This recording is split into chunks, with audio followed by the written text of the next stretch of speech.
এবং বিভিন্ন সোশ্যাল মিডিয়ায় এই প্রশ্নগুলো পৌঁছে যায় পরীক্ষার্থীদের কাছে। হোয়াটসঅ্যাপে যার প্রমাণপত্র আমাদের কাছে আছে, সেই প্রমাণপত্র নিয়ে আমরা ঢাকা, চট্টগ্রাম সহ যারা অন্যায়ের বিরুদ্ধে, প্রশ্ন ফাঁসের বিরুদ্ধে যারা, তাদেরকে আমি জানাতে চাই যে আমরা ঘুমিয়ে যাই নাই, আমরা সচেতন আছি, আমরা জাগ্রত আছি। যারা পরীক্ষা দিয়েছিলেন তাদেরকে আমরা আহ্বান জানাচ্ছি যে আপনারাও কিন্তু এই পরীক্ষা বাতিল চান। আপনারা ফেসবুকে কমেন্ট করেন বাতিল চাই বাতিল চাই, কিন্তু আপনারা আমাদের আছেন না। কিন্তু প্রশ্ন ফাঁসের ছাত্ররা স্বৈরাচারী হাসিনা সরকারের পতনের পর 4ই আগস্ট থেকে 19 সেপ্টেম্বর পর্যন্ত বিভিন্ন মানববন্ধন, আন্দোলন, অনশন কর্মসূচি, রাষ্ট্রীয় কর্মসূচি নির্বাচন পালন করেছে।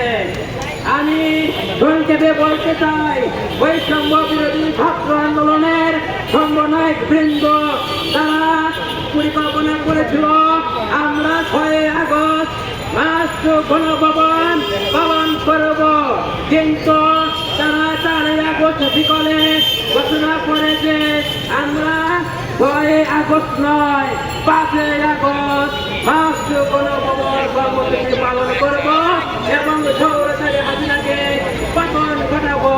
তারা সফল হয়েছিল। এই ইতিহাস থেকে প্রশ্ন ফাঁসের ছাত্ররা পরিকল্পনা করেছিল যে আমরা 5ই সেপ্টেম্বর রাষ্ট্রীয় মিরপুর কর্মসূচি পালন করব, কারণ তারা 6ই আগস্ট সফল হয়েছিল। আমরা যদি এই কর্মসূচি পালন করি তাহলে আমরা দ্রুত সময়ের মধ্যে রেজাল্ট আদায় হব। তারা সেই পরিকল্পনাকে 5ই সেপ্টেম্বরকে পরিবর্তন করে 19 সেপ্টেম্বর বৃহস্পতিবার তারা রাষ্ট্রীয় কর্মসূচি পালন করে। আমি অধিদপ্তরের সাথে কথা বলেছি, তাদের সাথে আমি 11 মিনিট কথা বলেছি। তারা বলেছে যে এই পরীক্ষা বিতর্কিত প্রশ্ন ফাঁস হয়েছিল, আপনারা আপনাদের কাজ চালিয়ে যান, আপনাদের কাছে ফর্ম রয়েছে, আপনারা চাইলে ভুল দিতে পারবেন। এই কথা কিন্তু অধিদপ্তরের কর্মকর্তার কথা। আমি ওনার নাম উল্লেখ করতে চাই না। আমি আপনাদেরকে পরিষ্কার করে জানতে চাই, ঢাকা ভার্সিটির জগন্নাথ হল থেকে এই প্রশ্ন সমাধান করা হয়েছিল এবং কর্তৃপক্ষে যারা প্রশ্নের সাথে জড়িত ছিল তাদেরও কিন্তু এর সাথে কানেকশন হয়েছে। তাই জাগ্রত বাংলাদেশের বৈষম্য বিরোধী ছাত্র আন্দোলন সহ যত নাগরিক রয়েছেন আমরা এই প্রেসক্লাব থেকে আপনাদেরকে আহ্বান করছি। আমরা কিন্তু কয়েকজন ভিত্তি কথা বলছি না, আমরা বাংলাদেশ কথা বলছি।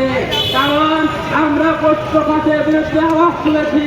প্রাইমারি সরকারি শিক্ষক নিয়োগ পরীক্ষা ঢাকা, চট্টগ্রাম যদি এই নিয়োগ প্রক্রিয়া সম্পন্ন হয়, রেজাল্ট হয়, তাহলে কিন্তু প্রত্যেকটা বিদ্যালয়ে যারা প্রশ্ন ফাঁস করেছিল তাদের চাকরি হবে এবং তারা সাবেক ছাত্রলীগ, আওয়ামী লীগ, যুবলীগের রাজনীতির সাথে তারা জড়িত।